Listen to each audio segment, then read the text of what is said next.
Kia ora everyone and welcome. This is episode 23 and actually this is going to be season 2. So we've changed a little bit if you haven't noticed. We kind of like brought the episodes down to one a week. But man, I'm really excited tonight. Tonight we've got Michael Murphy from the band Written by Wolves. Michael, how are you doing, man?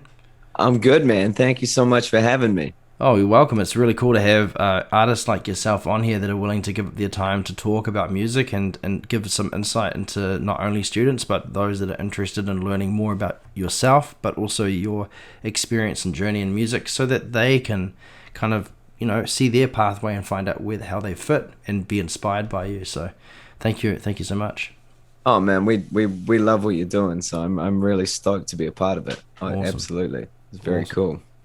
So we'll first start off just by, if you just want to give us just talk to us a bit about, where you've come from, how your musical journey has started, and then we'll talk a bit about Written by Wolves a bit later on. Cool, man. I've been singing as long as I can remember. And when I say that, I mean as long as I can remember. I remember sort of.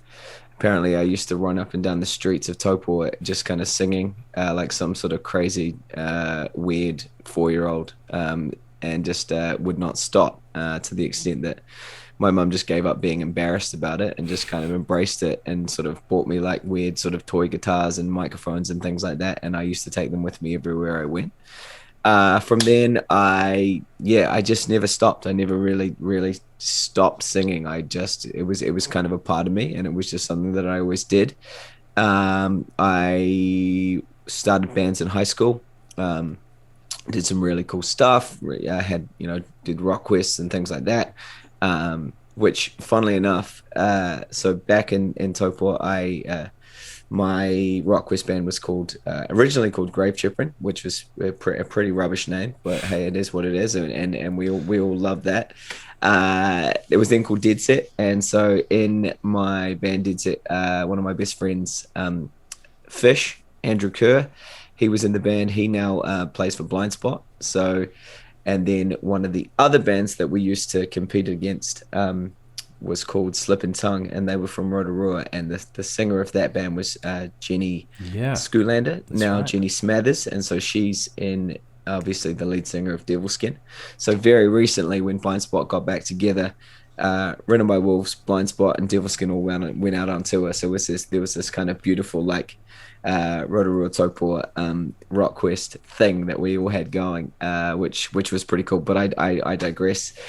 We did that. I did a fair bit of stage stuff and acting and things like that as well at school, and kind of musical theatre type things, and did various things where I got to go and act at the Globe in the UK when I was about 15 Wow. and things like that. And then obviously a strange little show, now infamous show called New Zealand Idol popped up, and I, being the kind of angsty teenager I was in a rock band, the little rock kid, decided that there was no way I was doing that, and I wasn't into it. And then my mom and dad signed me up for it and said, if you're going to do this for a living, you can keep telling me you've got to take every single opportunity you can. So I did what I was told, and I auditioned for the show, and I got in, and that kind of snowballed to the point where I found myself coming second, which was incredible. It was an absolutely incredible ride, and one that I kind of can't even begin to describe, I suppose. As a 17-year-old kid, I had 2 security guards that used to go with me pretty much everywhere when we were out on the road or when we were playing or doing things. I've got sort of really weird recollections of security guards carrying me over their heads, over cords of people, getting me into the tour bus and stuff like that. But at 17, it's kind of just this ride, and it doesn't really matter. And I think what probably kept me sane through it all, was that I was so young, and I just kind of took it as it came rather than kind of overthought it. Or I think if I did that show now, I would probably be a bit of a raving lunatic by the end of it. But it was an incredible experience, and it kind of that's where it continued on for me. So that was my there was no sort of turning back after that. I signed a record deal with Sony, which then became Sony BMG, and so did some stuff there. Obviously, didn't go back to school, much to my teacher's disgust. But it was what it was, and I continued on, did that, released some stuff, had a number one single, had a gold album, which is hanging on the wall, did some cool things with that, and then got bored of it. I realized that why I'd been in a band all my life, and that I didn't really like being a solo artist, and I wanted to be back in a band. So managed to sort of amicably kind of split things off there, and went back with my old high school band, which I just mentioned, and we became Five Star Fallout. So it was the four of us from high school and another friend of mine at the time called Adam Stevenson, who's actually now in the band Capitol Theatre, which they've just been doing big things and touring with the Feelers and LMNOP and things like that. So they're smashing it too. And we did some awesome stuff. Recorded an album that I still love. Released some really great singles that did some great stuff on radio over here. We then toured the States for 3 months with some really cool bands. We got to play with on a few tour shows with various bands. I don't know if anyone remembers now, but there was this band called Quiet Drive at the time, and they got quite big back then. Off the back of, they released a cover of Cyndi Lauper's Time After Time, and it blew up. So we got to play a few shows with them over in the States, and then kind of tour around on various things, and played with some bands that I loved at the time, like My American Heart and Hysteria, which not anyone who's listening will probably remember, but they were awesome. Then we kind of, unfortunately, due to various reasons that I'll be diplomatic about, the band broke up. Not really anything to do with the band, more other people's ideas that were part of the team, and everyone kind of went their separate ways. And I went off to the UK for a little bit, and then I came home. Sorry, I really am rambling, but no, it's good. I mean, this is incredible. I'm just really just kind of replaying this in my head. This is that's what it's about. It's kind of exciting. Went off to the UK for a bit with one of the guys in the band, my best friend, and then I got asked to come home, and I helped a guy write Romeo and Juliet into a rock opera, which was really, really cool. So he basically took all the original texts and wrote them into kind of like rock and hip hop songs and things like that, which was awesome. So I was I voiced the Romeo character.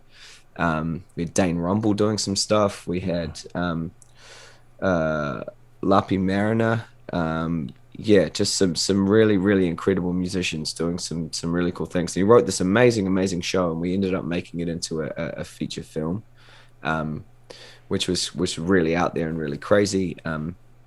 Andrew Lloyd Webber's school in London ended up doing the show as one of their like third year things, which was really cool.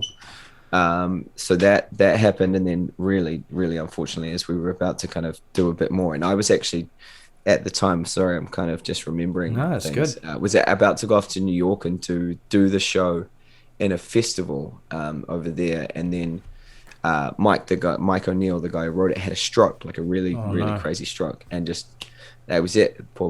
He's still alive and a really amazing guy, but the project kind of stalled. So that was that was something that I worked on for a few years, and then I came back. So we did that. I think I went overseas again for a little bit, and then came back, and I came back to do a stage show called Rent at the Civic. So I got to play one of the lead characters in that, which was something I hadn't really done since high school, which was really, really cool. So I did that for a bit. It was kind of a bit of a passion of mine at high school, doing some musical theater stuff. Did that, actually ended up meeting my now wife on that show. So I kind of thought I got the bug for a little bit, decided I've done some bands. I'll take some time off from that. I've done some stuff. I'll do some musical theater for a while. So I did a few shows around Auckland, and then went off to Christchurch and played Kaniki in Greece down there for 4 months, I think, which was pretty cool. They've got this amazing theater down there called The Court. So we did like 4 month run of that over summer, which was sold out. There was never a night without a sold out show, which was absolutely mental. But I could probably never in my life sing Grease Lightning again. I don't think, because that was my life for 4 months, every Wow. night in, night out. Sundays off, Sundays off. That was good. Yeah. That finished up. I came home, and I think I decided that I needed a bit of a break from musical theatre. I think Grease Lightning might have killed me. There were a few things that kind of came up, and I kind of weighed up the options, and I made the call that it was maybe time to. I'd got the itch again, and maybe it was time to possibly start a new band. And that's when a few of my really good friends were all doing the same thing. They'd been in a band called Shotgun Alley, and that had broken up, and they decided they were beginning to get the itch again as well, and decided maybe it was time to start a new band. So we sat down together, myself, Davey Wong, Bahadul Bahani, and Carl Woodham sat down and went, if we're going to do this, what are we going to do? And we all went, okay, well, we've all done this too much, and we've been around enough. If we're going to do this, we need to make it something completely different to anything we've ever done before. And so we kind of put our heads together and just started writing stuff and went, what do we love? And we went, let's take all of the aspects that we love about music at the moment, and just see if we can smash as much of it into one kind of genre as we can. So we started, taking elements from electronic music and hip hop and pop, and just really anything we could kind of draw inspiration, and try to sort of slam it into kind of rock or whatever. And we kind of started this kind of weird cinematic fusion of kind of all of our favorite elements of music, and that's how Written by Wolves was born. And here we are. Dude, that's an incredible story. I mean, there's yet to speak to anyone, I think, no offense if I have, that's a long story that's worthy of listening to. Like, don't feel ashamed about rambling. I mean, that's there's a lot of history. There's a lot of things that have gone on for you. And Yeah, I would like to make mention that I guess during those times, there's probably it's been really hard. I don't think people would appreciate maybe how much work that actually is, because you're a singer. yeah, totally, man. That's just it. I mean, you're not getting a weekly paycheck all the time. You're not doing these sorts of things, but man, I've loved it, and obviously because I'm still doing it. Yeah, I mean, as I say, I haven't had a job since I was 17, because this is what I've done. Well, not a real one, I suppose. But so now that I'm back in New Zealand, so I do Wolves, but I also have like a corporate covers band thing. So my wife and I have a duo, but we've also got a 7-piece band called Halo, and we do like sort of really big corporate functions and things like Awesome. that. Which is awesome. It means I just get to sing for a living, which is great. But yeah, so that's my story, and I suppose it's been a lot of work, and I suppose it really is.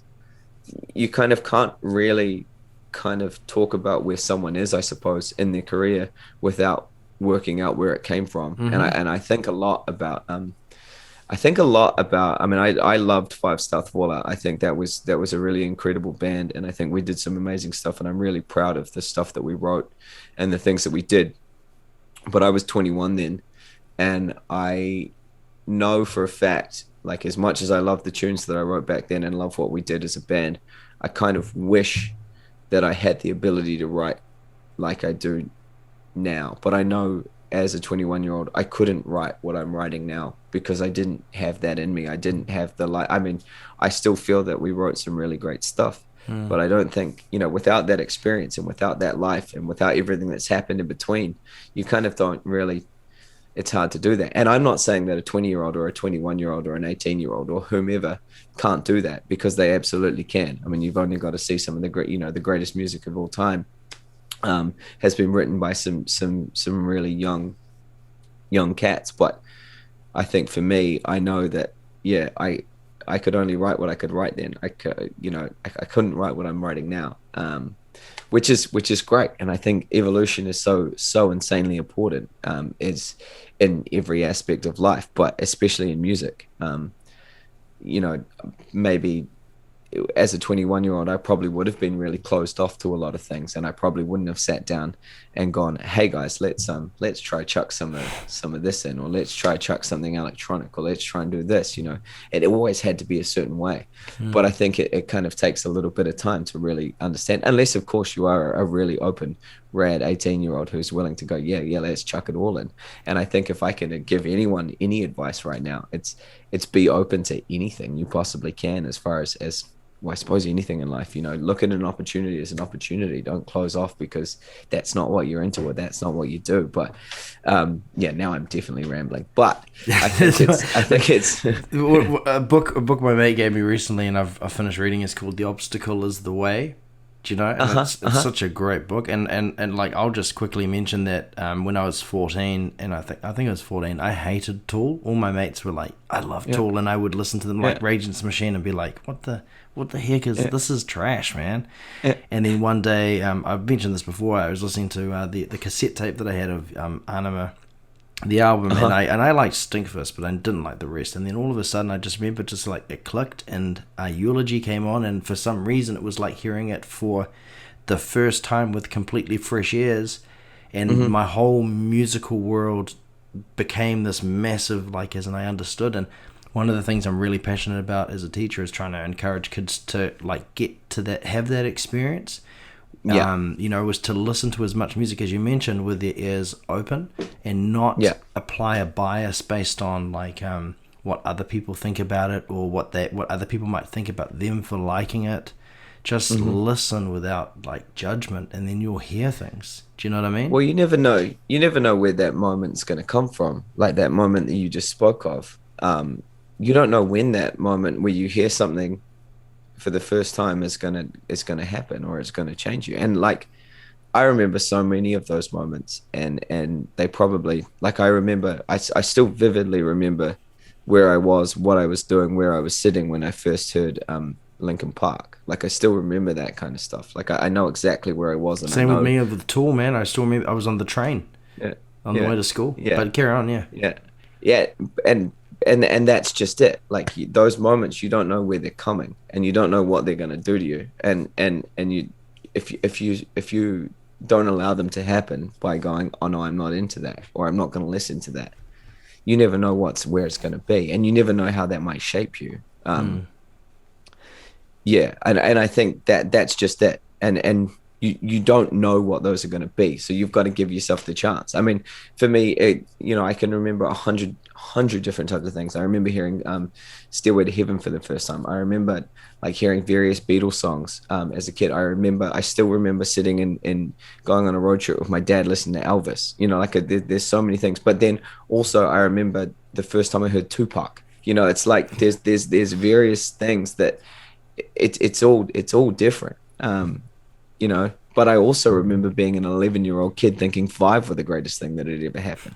So you've got to, and I'm not ashamed to say that, because there's so much in that. There's so much, you might say that, I've got to be ashamed of being a tween that like pop or whatever. But man, that could shape how you come up with melody. That could shape anything.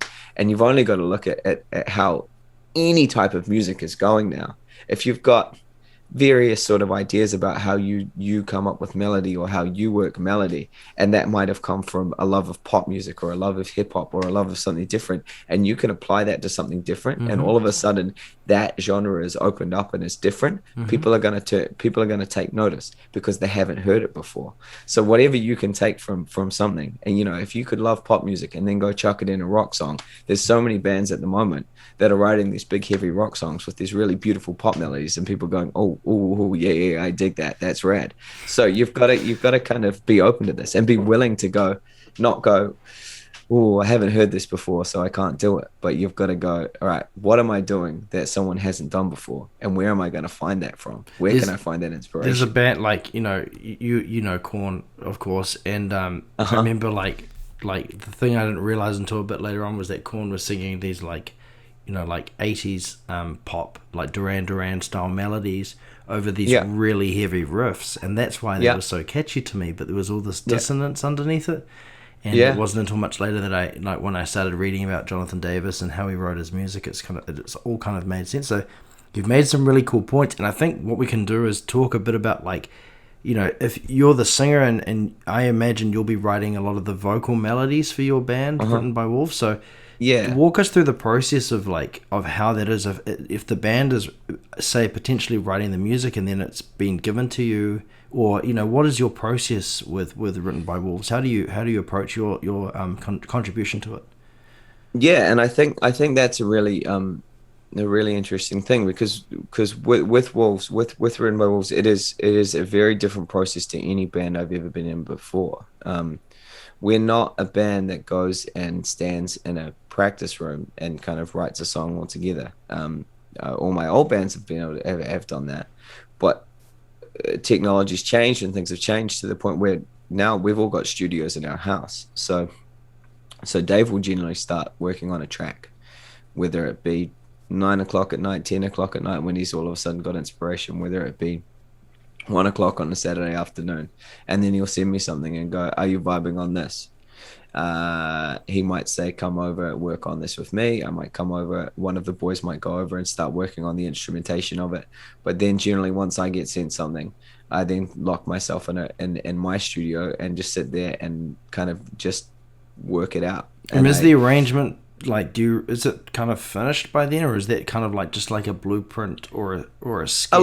a lot of the time it is like Dave's a bit of a genius, to be honest, and Bahadur as well. Dave probably writes the most, but Bahadur's written a fair bit of stuff for us too. But it's kind of and often together as well. But Dave would generally kind of come up with something and have it relatively structurally locked out, which I really love because it kind of makes this kind of creative process in me work. And I've got Mm-hmm. this kind of thing of going, okay, this is where this is. And if I want more of a verse, or if I want more of a pre-chorus, if I want this, if I want that, but I also quite like the challenge of trying to work out how to make it fit and how to make my story fit into that. Obviously, a piece of music can make you feel something, and I think that's probably the most important. So generally Dave will send me something and I kind of have to sit there and switch myself off to the point where it kind of I have to be able to nail down what it is that it makes me feel. Because if that piece of music makes me feel something, that piece of music probably is going to make most listeners feel not necessarily the same way, but probably slightly similar. So in which case, then I can kind of find exactly what it is that I want to portray emotionally to the listener, because they're already feeling that, hopefully. And then I kind of see my role as then taking that and making sure that I'm putting that emotion into word and into melody that you're already feeling. And I think this is where we kind of touched on the cinematic aspect before, which is something that with Wolves we've always tried to work in. We've always been big fans of people like Hans Zimmer, and that kind of taking that idea of creating a cinematic soundscape for a movie, and always been, loved the idea of how, if you think of any movie you've ever watched, especially like particularly think of like a scary movie, and the music really tells you how to feel. Mm-hmm. Like if it's slightly happy, you kind of like, oh yeah, no, that cat's not going to die yet. But as soon as it goes kind of weird and kind of scary and kind of chilled and kind of spooky, or at least you think that character is about to die or something crazy is about to happen. So can I Obviously. jump in here quickly? And I think it's like this is a really great point that you're making, because I talk to my students quite a lot about this. And what I'm talking about is the kind of theoretical side of it, like Yeah. knowing which notes, like the combination, the intervals, knowing Mhm. what feeling you can provide or get the listener to feel. Like, Mhm. how much Mhm. of that Mhm. does your band know? Like, I imagine Davey would know quite a reasonable amount Oh, as well. Davies absolutely huge on that, and that's he's done a lot of work to kind of really know what that is. We also recently worked. So obviously, I'm kind of jumping forward in the process here a little bit. So Dave That's will generally okay. do that, or Beej will do that. Then I will come up with the lyrics and the melody, put them all together. We'll then go to another studio and I'll record them, and then we generally sit down and we have a big kind of all band kind of mix session, which isn't the final mix, but it's where we start getting a little bit crazy and we start throwing things at it and we sort of throw various things at it and go and do this and the other thing. And for our last album, our only album, our debut album, Secrets, we work a lot with a guy called Thomas Oliver. So I'm not sure if you've Yeah, heard of him before. I've heard of him. Yep. He's an absolute legend. He's won a Silver Scroll. He's worked with all sorts of crazy people in the singer-songwriter realm, but also in the drum and bass realm. And he actually was living in Germany pre-COVID, and then COVID hit and quickly kind of had to run back, and is now obviously stranded in New Zealand, which has been pretty awesome for us because he's here. Yeah. But so we had him in the studio as well for our big sort of mixing kind of album manipulation kind of session where we were kind of putting all the finishing touches on all the tracks, and he is huge on that, on the, you know, what interval does this, you know, we'd be putting in harmonies and doing stuff, and he'd be like, no, you need to go to the ninth because you want that to be, you're trying to get that to be more triumphant, so you've got to do this and that and the other thing. He is a huge advocate for it, and he said, I would say, oh crap, do you want me to quickly record this so we don't forget this harmony? He's like, man, I think in numbers. I know the numbers. I know the numbers that are happening. Whereas I probably am far less theoretical. I will go with something that makes me kind of feel something and maybe not necessarily understand why it makes me feel, but I will try and run it down that emotional sort of path. So here's where I jump in again and basically just ask, kids that are listening, because I'm a big advocate for it as well. It's like, learn the craft, learn how to. Yeah. So do you think, like, in retrospect, having known more about that as you were growing up would have made a massive difference to your songwriting? Or do you think, like, ultimately we as songwriters, we feel it, so we just know, but we don't know how to explain it like Thomas Oliver? Yeah, totally. And I think at the end of the day, it doesn't matter what I say here or I think here, because knowledge is power. That's got to be the bottom line, man. And I think probably if I knew more about the theoretical side, I'd probably have a lot more grasp of, especially being able to explain to people why it is that something's happening.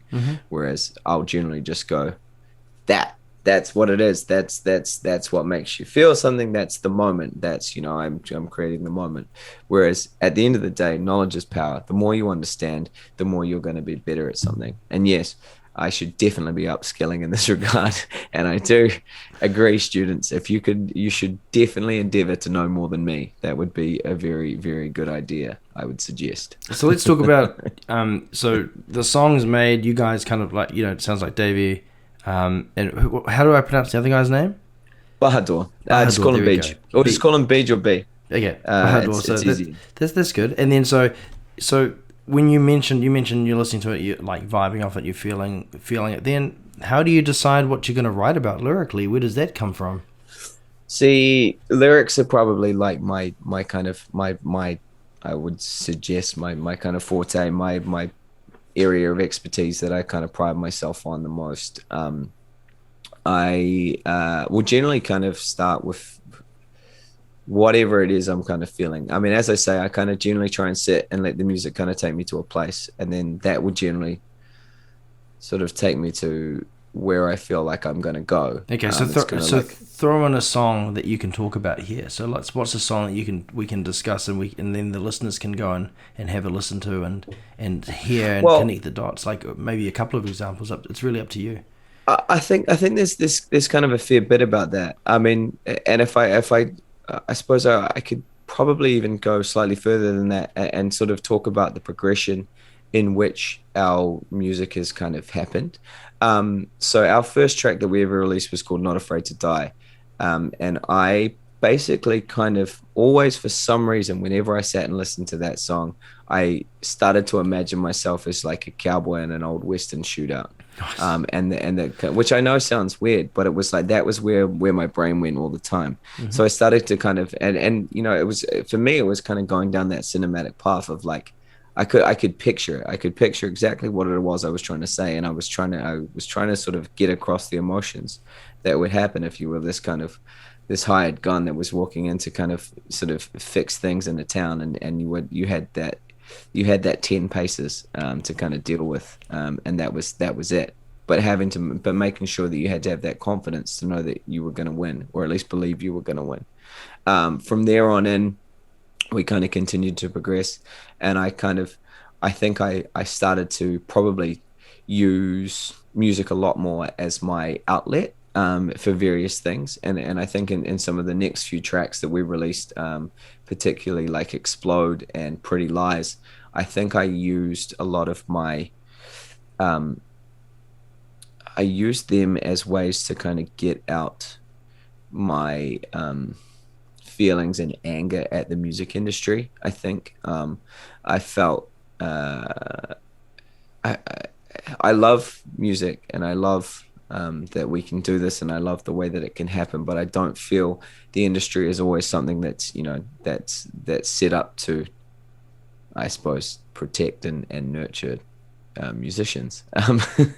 But uh, and I think I kind of allowed myself to kind of get rid of some of the feelings and probably express myself in the way I was feeling about not being able to open particular doors within the industry. And I know I say that metaphorically because, I can open a door.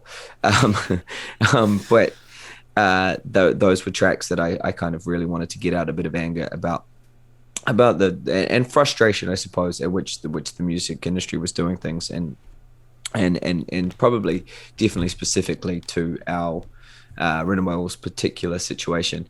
From there on in, I mean, I'll skip a few tracks and things like that, but we started to really kind of focus on mental health, and it was really once we got to the Secrets album that became a real thing that I started to talk about and started to feel was really important that I wanted to get across in my music. Uh, and it was, I suppose, probably in a way, it was that music had really become a therapy for me, and it was a way that I could probably get out thoughts and things that I was feeling. So the entire Secrets album, in a way, is kind of this concept album about mental health and about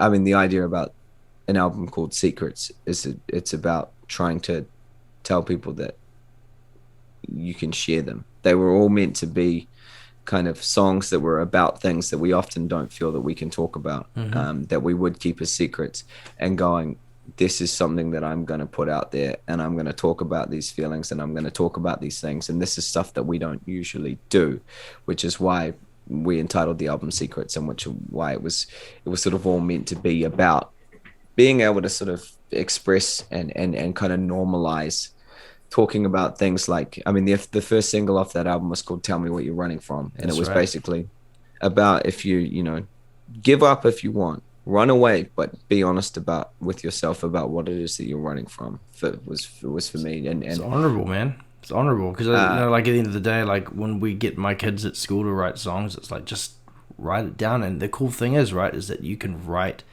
your stories, or you can write stories about other people, but you can do it in a way that doesn't reveal the truth, like it's metaphorical, so it's still, you can still read into it, but that's just it.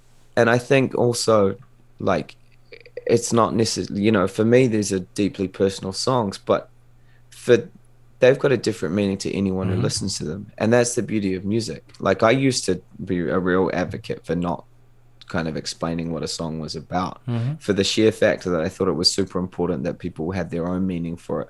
But I really I don't mind it now. I think it's quite important that people might know what I'm thinking. But everyone who listens to a song is going to have a various sort of opinion of what that means to them and what that kind of is all about. And I think that's the beauty of it.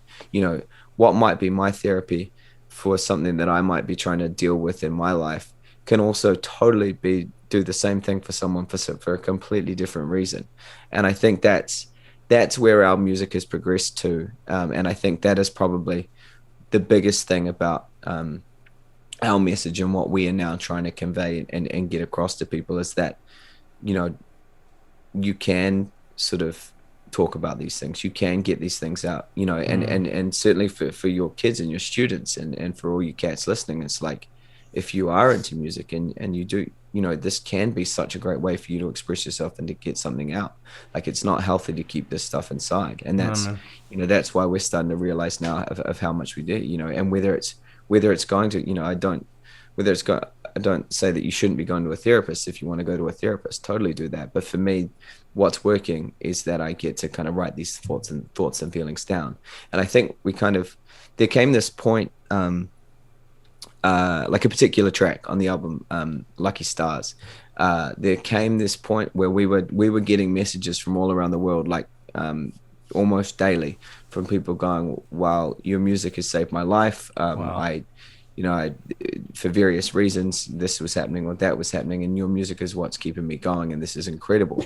And it was such an amazing thing for us to hear. But there was this moment where I actually kind of, after sort of having a year or so of receiving all these messages and replying to these messages and talking to these amazing people, that I just started to get really annoyed about it. Not that they were doing it, that the world was this way. I loved that we were being able to do this for people, and I loved being able to have relationships and conversations and communication with these people that our music had touched like this. But it seemed so wrong that the world was so like this. And so there's a particular line in that song which came from that, was, "You shouldn't need a song to save your life. The world should care enough for you to feel like you belong right here. But we all know that that's not right. So sing the song and know that someone out there cares." It was just like, this shouldn't be the way it is, but because it is, here's a song for you guys. Yeah. So I think music is so much to so many people, and it's something that we often, I suppose, can take for granted, not just as people but as musicians and all of that. I mean, I know what music does for me, and it's incredible, and it keeps me going and whatnot, but it also is so much to so many other people, and you can never ever discount that, and never ever forget that this is, like, music is probably one of the most healing things in the world, and we're very lucky to be able to make it, and we're very lucky to be able to listen to it. So it's I always use a term with my students. I call it musical racism. It's kind of like, just because somebody likes a style of music doesn't mean that you should not like them, or that you should discredit their taste just because they like it. It's, have you actually gone to read about it, or I can wholeheartedly say that in my youth, when I was ignorant, I hated hip hop and rap, and then over the course of my growing up, and I learnt about it and where it came from, and it completely changed my life. It's like, I love hip hop and rap now. And that's just it. There's no point in shutting yourself off to anything, because just because it taste is just that. Taste is just taste. And there might be 100 tunes out there that you don't want to listen to, but you might wake up tomorrow and find that they're the greatest thing you've ever heard. Yep. And that's just it. And it's kind of, it is kind of unfortunate that it often takes us years and years and years to realize this. So if you can kind of start to open yourselves up to that at a young age, and go, you know what, I'm gonna let this be, and I'm just gonna listen to whatever I can, and not decide that I hate something. You could decide there's a particular food that you don't want to eat, and then one day decide to eat it and realize that you've missed out on it for 20 years. Me and anchovies. When I used to work for a pizza shop, there was a pizza on top of the oven, and someone had fakely ordered cheese and anchovy, and I was so hungry, and the boss was like, "You can have this," and I was like, "I hate anchovies." She's like, "Well, that's all we got." So I took it and I ate it, and then I fell in love with anchovies, and now I have anchovies on all my pizzas. So before we wrap up, I actually did say at the beginning that I was going to ask you a question, and I think you've given so much profound wisdom and knowledge that you actually mentioned knowledge is power. And I think if you're happy, I'm going to title your episode that, because that's the amount of knowledge that you've shared thus far is incredible. And I think there's so much that we could go back to, and students could go back to, and nitpick and hear these pinpoints of wisdom. So if you're happy, I'm not even going to bother asking the question, because you've given us so much. Man. But there is one thing I do want to ask, and that is how have you become so confident and comfortable on stage with a microphone and not an instrument? Because there are a lot of people out there right now that they're very nervous about being kind of almost like the center of attention. What's some advice, instead of that question that I was going to ask, this is the question. So what sort of advice could you give students that are the lead singer? It's kind of like I suppose it's kind of interesting that you say that. And like, I mean, I've always felt, I mean, possibly a little bit hamstrung by the fact that I don't play anything. And I'll be the first one to say that like I can play the guitar very, very badly. I can, I can kind of tap a few notes on a keyboard, and that's always been something that I felt was to my detriment and my downfall. But I've always loved being not having that on stage, and it's quite. I suppose it becomes whatever way you look at it, right? Like you could look at something in some way and go, oh, I don't have a guitar there, so I'm kind of so naked. Whereas I often kind of look at it as a situation like, I don't have a guitar here, so I'm not rooted to a mic stand. I can do whatever I want. I've got the entire stage that I can play with. There is an entire crowd of people out there, and I can be anywhere I want, provided that this mic cable will allow me to do it, unless I've got a cordless mic. And I suppose it just becomes down to point of view and which way you're looking at things.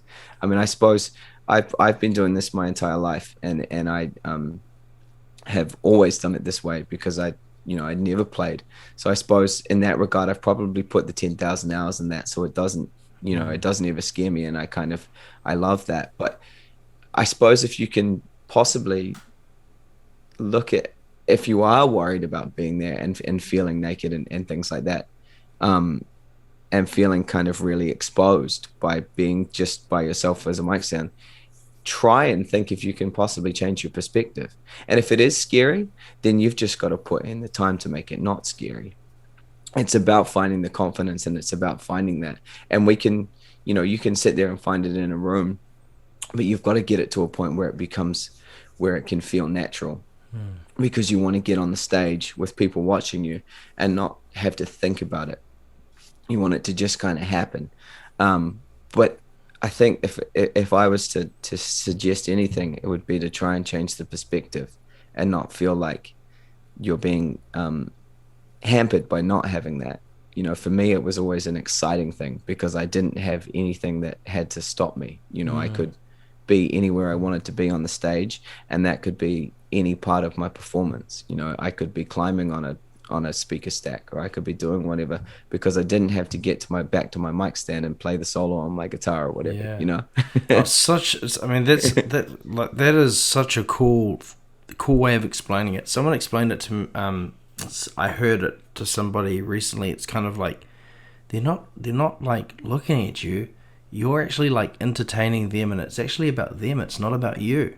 Stop thinking it's about you. And it's like, that's so bizarre because you're on stage and everyone's looking at you. It's like, no, but you're providing them with fun. And absolutely. They're not thinking about you from a critical point of view like every musician out that's in the room doing that. These guys are just listening to you and having fun. So that changing perspective and just whole perspective is like, again, another great bit of wisdom from the Mr. Michael Murphy himself. So I think we'll leave it there, man. Wise. we'll leave it there. It's been fascinating to chat with you, and I'm very looking forward to coming to see you guys. The night that you played at Ding Dong Lounge was the night that our band played, so obviously I couldn't make it. But I hope it was a ripper. It was the first time we've played in 4 months. So because amazing. of the seizure that I had last year, which cancelled our show. Oh, dude. So we were like super excited, but we definitely want to come and see you guys play. Epic. Awesome. We'll have to definitely make that happen again sometime soon. Excellent. So we'll leave it there, but if you stay there on the line, and for those that are watching, make sure you go and check out Written by Wolves. We'll have their links in the description of the video. Make sure you follow them on Spotify and on YouTube and Instagram and Facebook and all those wonderful social media platforms that we have, and check them out. And now you'll have a new, fresh perspective, and you will learn and you'll hear things differently. So thanks for watching, and we'll see you guys next time. Thanks for having me, guys. All good, man. Take care.